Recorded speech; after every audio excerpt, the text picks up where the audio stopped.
Hi అండి, welcome to our herbs kitchen YouTube channel. ఈరోజు వంటల్లో భాగంగా ఇడ్లీలోకి కాంబినేషన్గా ఉండే స్పైసీ నిమ్మకాయ కారం, మెంతులు వాడి నిమ్మకాయ కారం ఎలా చేయాలో ఇప్పుడు చూపిస్తాను. వీడియోలోకి వెళ్ళిపోదాం రండి.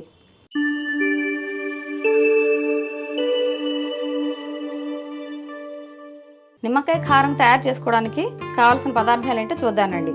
2 నిమ్మకాయలండి. 2 నిమ్మకాయలకి 1 చెంచా మెంతులు వేయించిన పొడి, 2 చెంచాలు కారం, సరిపడా ఉప్పు, ఇంగువ, తర్వాత చిటికెడు పసుపు కావాలి.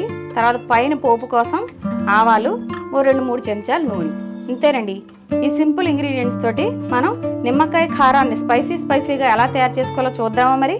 ముందుగా స్టవ్ వెలిగించుకోండి. స్టవ్ వెలిగించుకుని మూకుడు పెట్టి దానిలో ముందు మెంతులు రోస్ట్ చేసుకోవాలండి. నూనె వేయక్కర్లేదు. ఇది చక్కగా మంచి సువాసన వచ్చే వరకు వేయించుకోవాలండి మెంతుల్ని. ఇదిగోనండి, మెంతులు చక్కగా వేగిపోతున్నాయి కదా, ఇది మంచి సువాసన వస్తున్నాయండి. ఇప్పుడు ఇలా ఉండగా మెంతుల్ని మనం స్టవ్ ఆఫ్ చేసేసి ప్లేట్లోకి తీసేసుకోవాలండి. ఇప్పుడు స్టవ్ ఆఫ్ చేస్తానండి.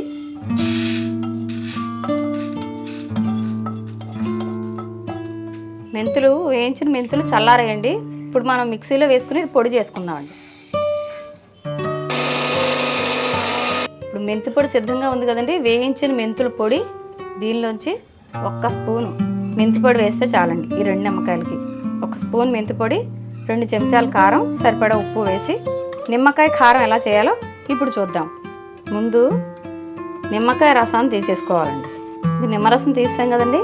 దాంట్లో 2 చెంచాల కారం, ఇది పొడి కారం అండి, 1 చెంచా మెంతి పొడి, చిటికెడు పసుపు, దీనికి సరిపడా ఉప్పు వేసేసి ఒకసారి ఇది బాగా కలిపి దీనిపైన ఇప్పుడు ఇంగువ పోపు పెట్టుకోవాలండి.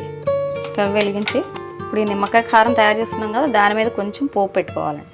కొద్దిగా నూనె వేసి దాంట్లో కొంచెం ఆవాలు, ఇంగువ పొడి వేసేసి కాస్త ఆవాలు వేగిన తర్వాత అప్పుడు నిమ్మకాయ కారం మీద వేసుకోవడం. ఇదిగోండి, ఆవాలు ఇంగువ వేసిన ఇంగువ నూనె కాగిపోయింది. దీన్ని మనం ఈ నిమ్మకాయ కారంలో వేసేస్తే నోరూరించే స్పైసీ నిమ్మకాయ కారం రెడీ. ఇదండి నిమ్మకాయ కారం స్పైసీగా చేసుకునే విధానం. ఈ వీడియో కనుక మీకు నచ్చినట్లయితే లైక్ చేయండి, మీ బంధుమిత్రులతో షేర్ చేసుకోండి. మా అవర్ హెర్బ్స్ కిచెన్ యూట్యూబ్ ఛానల్ని సబ్స్క్రైబ్ చేసుకోండి. ఇలాంటి రుచికరమైన మరొక వంటకంతో మళ్ళీ కలుసుకుందాం.